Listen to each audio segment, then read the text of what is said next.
নমস্কার, কেমন আছেন সবাই? আমাদের চ্যানেলে নতুন একটি ব্লগে আপনাদের অনেক অনেক স্বাগত। তো দেখুন, ভোর থেকে খুবই বৃষ্টি হচ্ছে, আর ঘুম থেকে উঠে এরকম বৃষ্টি দেখতে খুবই ভালো লাগে। মনটা যেন ভালোও হয়ে যায়, আবার একই সাথে খারাপও হয়ে যায়। আপনার সময় যেমনই চলুক না কেন, প্রকৃতির এই মায়াবী রূপের সামনে সব কিছুই কিছুটা মুহূর্তের জন্য যেন ফিকে পড়ে যায়। সময় যেন কিছু মুহূর্তের জন্য থেমে যায়। তো আগের ভিডিওতে এক সাবস্ক্রাইবার ভাইয়া বলেছিলেন যে একটু মাটনের ভিডিও বানাতে। তো এই বিষয়টা নিয়ে টানা এক সপ্তাহের গভীর চিন্তাভাবনার পর প্রচণ্ড দারিদ্রতা এবং অর্থাভাব থাকা সত্ত্বেও অল্প করে মাটন এনে রান্না করেই ফেললাম শেষমেশ।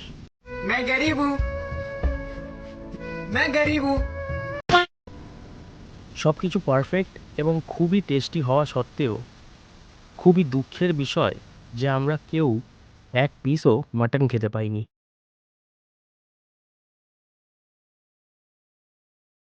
তো চলুন প্রথম থেকে শুরু করি।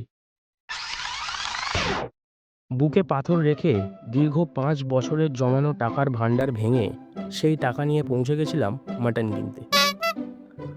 দোকানে গিয়ে দেখি দোকানদার, আমি আর কয়েকটা মাছি ছাড়া দোকানের আশেপাশে আর কেউ নেই। সেটা দেখেই বুঝলাম যে শুধু আমিই না, গোটা দেশবাসী হয়তো অর্থাভাবে ভুগছে।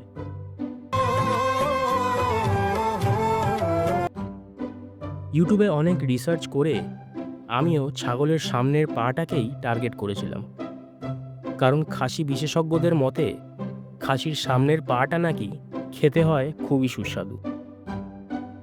কিন্তু ঘরে এসে কয়েক টুকরো মাংস আর পুরোটাই হাড় দেখে আই এম তো অবাক। আমার ভুল হয়েছে, ক্ষমা করে দেন।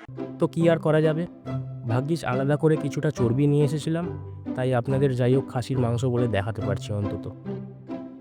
দেখুন, ইয়ার্কির ছলে মাংসটা ঠিকঠাক কিনতে পারিনি তো কি হয়েছে, রান্নাটা আমরা সিরিয়াসলিভাবেই করব।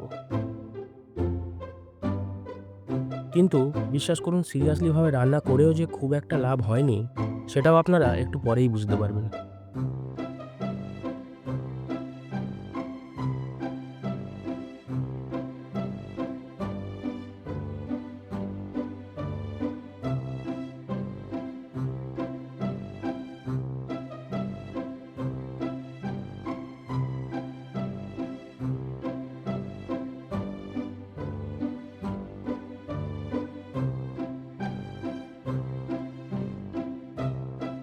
তো প্রেসার কুকারে মাংসটা সিদ্ধ করার মাধ্যমে শুরু করলাম আজকের রান্না।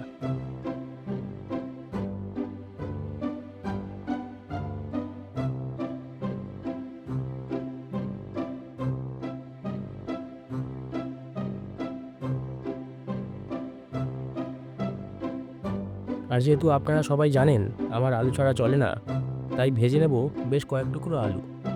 আর আপনারা যারা আলু খান না বা পছন্দ করেন না, আশা করি তারা আজ এই ভিডিওতেই আলুর মাহাত্ম্য খুঁজে পাবেন, এবি গ্যারেন্টি আছে। তো যাই হোক, দেখুন এদিকে রান্না কিন্তু চালু আছে। আলু তুলে নিয়ে কড়াইতে আর একটু তেল দিয়ে তাতে প্রথমে দেওয়া হলো ফোড়ন, শুকনো লঙ্কা আর দুটো তেজপাতা।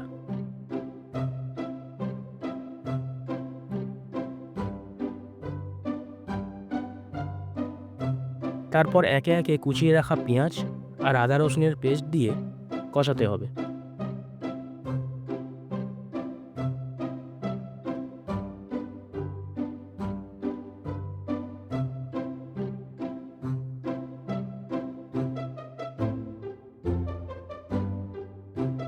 তারপর একটু টমেটো আর স্বাদ মতো নুন দিয়ে নেব।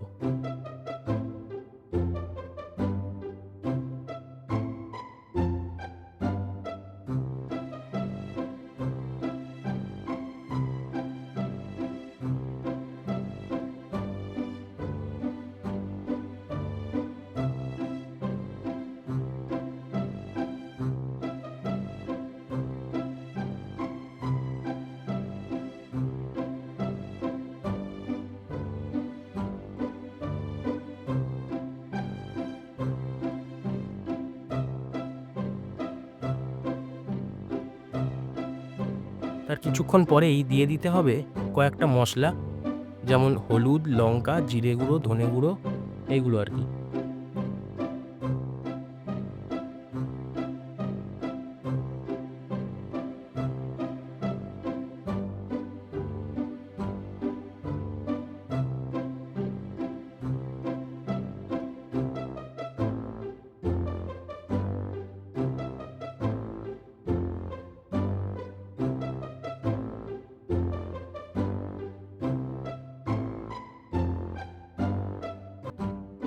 আর এই সময় এত রোদ উঠেছে, মনেই হচ্ছে না যে সকালেই এত বৃষ্টি হলো। তাই উপরে এই চাদরটা টানিয়ে নিয়েছি, দেখুন।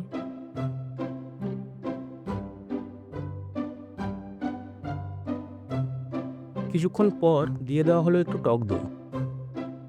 আর ভিডিওতে মাটন রান্না করার সময় গোটা রসুন দিতে দেখেছিলাম, তাই আমারও একটু ইচ্ছে হলো গোটা রসুন দেওয়ার।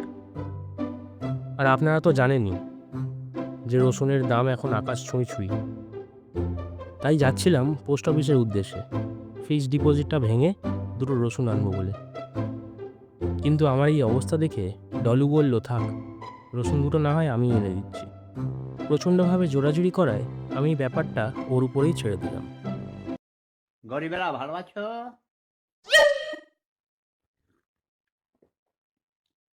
যে তোমরা এত গরিব কেন?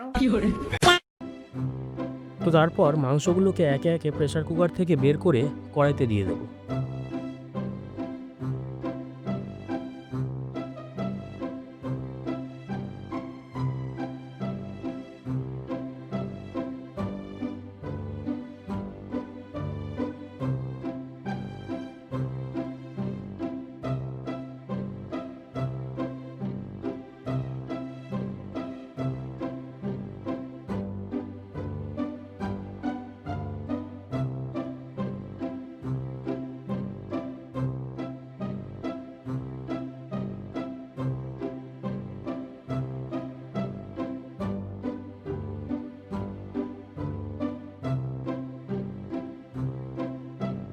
তারপরেই আলু দিয়ে একটু নাড়াচাড়া করতে হবে।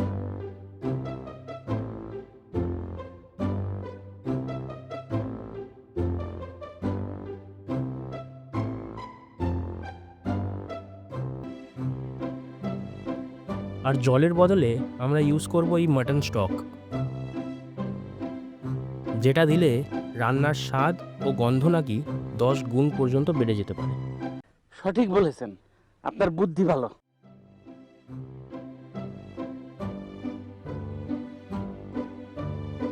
আর আপনারা একটু ভালো করে লক্ষ্য করলে দেখতে পাবেন যে আলু এখনও সেদ্ধ হয়নি, কিন্তু তার পাশেই হাড়ের গা থেকে মাংস ছেড়ে গেছে। তো মাংস যাই পারে হোক, কিন্তু আলুটা সেদ্ধ হওয়া চাই আমাদের, কারণ আমার আবার আলু ছাড়া চলে না।